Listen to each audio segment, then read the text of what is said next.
If you have low back pain and all you've been told is that you've got degenerative disc disease or disc degeneration, you're no better off than if you weren't told anything at all. In this video, we're going to talk about exactly what degenerative disc disease is and how you can manage it so that you have no pain.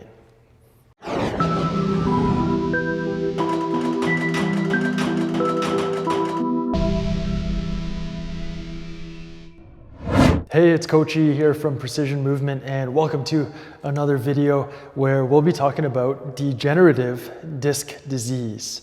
That is a tongue twister. You can definitely try to say that 3 times fast. Now, before we get into the meat of this video, leave a comment if you've ever been told or given the diagnosis that you have either degenerative disc disease, disc degeneration, or your discs are deteriorating. And this is often seen through imaging from your doctor. So let me know in the comments if you've been told this and kind of what you've been told around that, what to do about it, how you're going to go about dealing with that. I'm just curious on what's out there right now. So what is degenerative disc disease? That's a term given to the fact that these intervertebral discs, these are the translucent discs in between each bony vertebrae, when those start to shrink.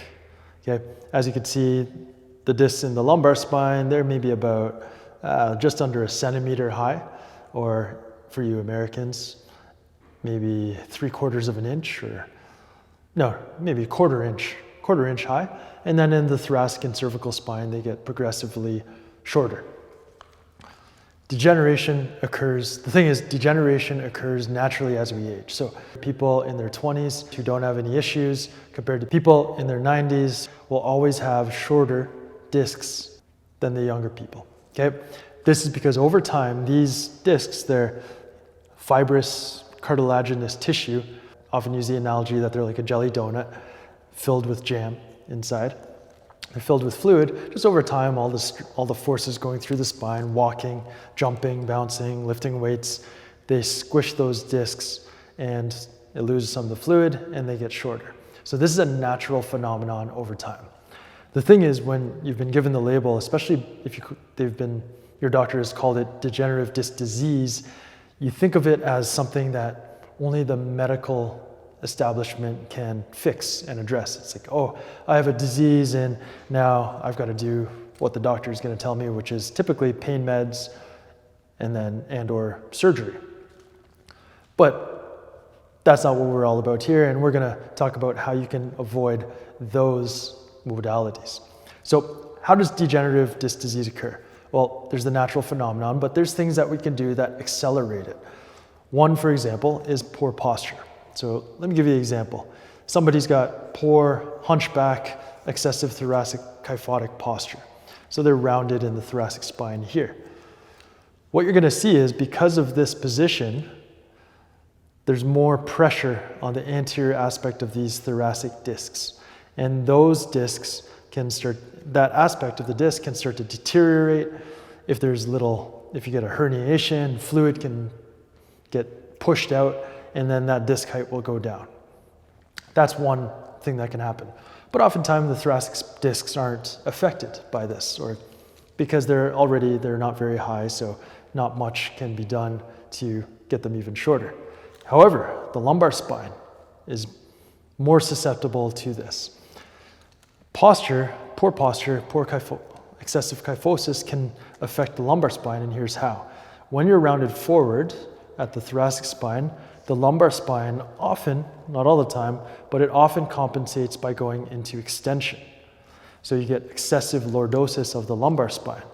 Now this is going to put more pressure on the posterior aspect of the lumbar discs, and that's when they're going to start to squish. There's more forces going through there, so they're going to degenerate a little bit more, and you're going to get degeneration of maybe L4, L5, which is super common, or any of the lumbar discs can occur.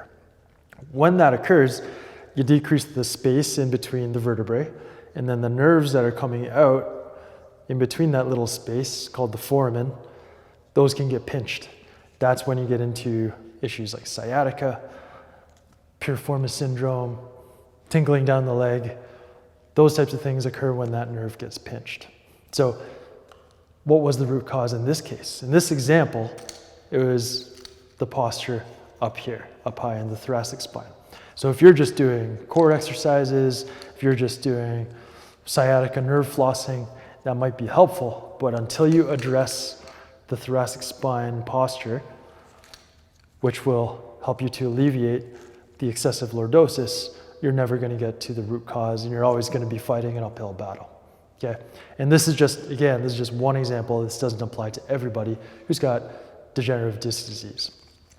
So that's one example. Other examples are excessive heavy loading of the spine. So power lifters who are doing 400, 500, 600 pound back squats on a regular basis, their discs are most likely going to be a lot shorter than somebody who's not doing a lot of heavy back squats. And that's just simply physics. There's a lot of force going through there. It's just going to squish and shorten those malleable cartilaginous discs. Okay, that's just obvious. So those are some issues. What's the problem? Why do you have low back pain? There's a number of reasons. The disc degeneration, like I said, can result in pinching of the nerve that's coming out and result in low back pain, muscular pain, or sciatica nerve type pain. But disc degeneration, it's also often a symptom of core that's not functioning correctly. So what's the core supposed to do? Well, there's a few things. First of all, and most important, the core is supposed to stabilize this lumbar area. So if the core muscles aren't functioning properly to stabilize the lumbar area, it's going to be moving around a lot. And sometimes it's going to be tweaked and pushed and pulled in directions that maybe it shouldn't be tweaked and pushed and pulled in. So that's going to cause excessive wear and tear on those discs and ultimately a loss of disc height. So core stability, that's super important. And I've got a number of exercises that you can check out. I'll link to it over here. One is the damage control routine, which is really helpful if you experience that acute back pain where you bent over to pick something up from the floor. It could be a Kleenex, and you tweak your back, and all of a sudden you can't straighten up, and you're just really sore. So check that out. But there's also just basic core stability exercises. Dr. Stu McGill, some of his favorite exercises to stabilize the core so that these lumbar vertebrae and discs aren't being sloshed around in there. Okay, what's another thing you could do? Well, we could do a little bit of decompression of the spine. So one way that we could do that is hanging, and you don't have to hang upside down from your feet. You can do that, but just simple hanging from a bar. The gravity is gonna pull your legs down, and it's just gonna stretch. Imagine I'm just pulling down on my spine here. It's just gonna stretch it out and allow it to decompress. Now, another way that you can do that is simply lying over a Swiss ball or stability ball. So you're lying there, you're supported, so you're not putting a lot of strain on the discs, but you're still decompressing a little bit because your head is pulling this way and then your lower body is pulling down this way, causing a decompression force to go through the spine. Okay, so some decompression on a daily basis can help to get the fluids back into the discs to restore that disc height. Another thing that you want to do is to ensure that the spine is moving. So I just talked about core stability and how important that is. That is like your foundation. If you don't have good core stability, movement is eventually going to cause you pain. But once you've established good core stability, it's really important to get the spine moving, because any movement of the spine will help to strengthen these discs. The reason being is because the discs, just like all tissues, soft tissues in the body, ligaments, muscles, tendons, they respond to stress. So if we put forces through them, they're going to get stronger. Now, it's those excessive forces, especially those related to posture or poor stability, that lead to wear and tear. But when we do it in a prescribed way, in a progressive way over time, we can actually strengthen these tissues so that they're more resilient and they stand up to whatever we throw at them over the course of our active lives. So very simple exercise is the cat camel, and I'm going to link to it over here. It's in the video that I'm linking to it, talking about hunchback and improving posture, which again is super important. So check out the whole video. But the warm-up I use for the hunchback exercise is the simple cat camel, which has you moving through really gentle flexion and extension of the spine. Okay, so it's important to get that movement to stress those soft tissues so that they adapt and get stronger, and also to pump the fluid in and out of these tissues because they don't have good blood supply. So they need a little bit of extra mechanical help in pumping, by pumping. Okay, so that's something that you don't often hear because it's all about core stability these days, maintaining a neutral spine.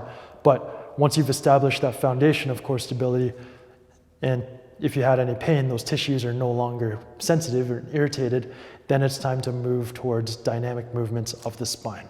And the spine is designed to flex, it's designed to extend, and it's designed to rotate.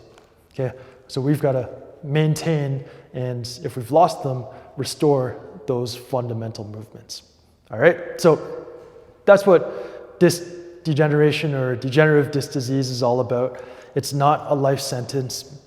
Many people, most people, especially over the age of 40, have some level of disc degeneration, and some people are symptomatic while others have absolutely no pain.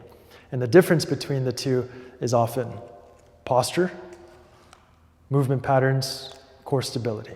Okay, so there's a little bit of info for those of you who may have been told you've got DDD, and hopefully this gives you hope because it's not something that can only be solved and managed through pain meds or solved through surgery, but how your body is structured and how your body moves is the greater factor. All right, so thank you very much for listening. Now, if you want to kind of follow a full program with core stability at the foundation leading into dynamic movement, then check out Spine Control. I'll link to that at the end. But otherwise, I hope this was super helpful for you. Definitely check out the videos that I linked to inside this video and do those exercises because they're great for everybody. And do that up, and I'll talk to you next time. All right, peace.